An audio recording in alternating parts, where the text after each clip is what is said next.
One of the key messages I think we've been trying to spread to our international partners is that the U.S. is not a monolith. We are made up of millions of people and cities and states, and the short answer to is the U.S. still taking climate action is a resounding yes.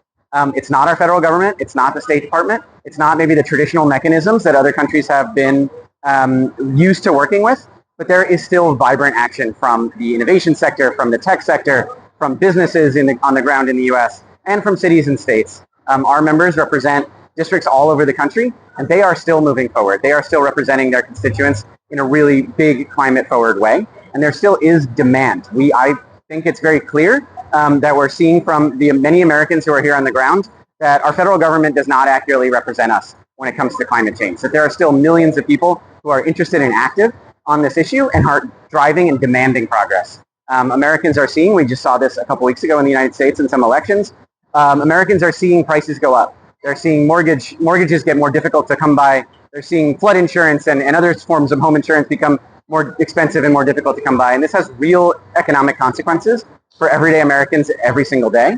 And climate action is the solution to these problems. In the election in the United States just recently, affordability was the mantra that candidates hammered. Whether or not these candidates, particularly on the Democratic side, tended to agree with each other on other things, it was affordability, affordability, affordability. And coming from a climate perspective, we have phenomenal answers to that question. You want to talk about unaffordable energy prices and high utility bills? Let's talk about clean, cheap, renewable energy that's ready to be deployed today. You want to talk about transportation and how difficult it is to get to work? Let's talk about public transit and carbon-free micro e-mobility, urban e-mobility.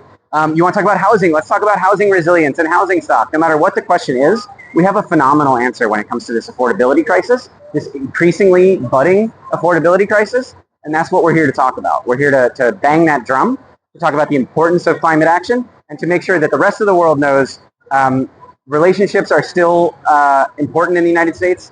We're committed to not letting these climate action muscles atrophy. We're committed to continuing to keep this progress alive as best we can on the subnational level, on the NGO level, on the business level, and certainly on the congressional level.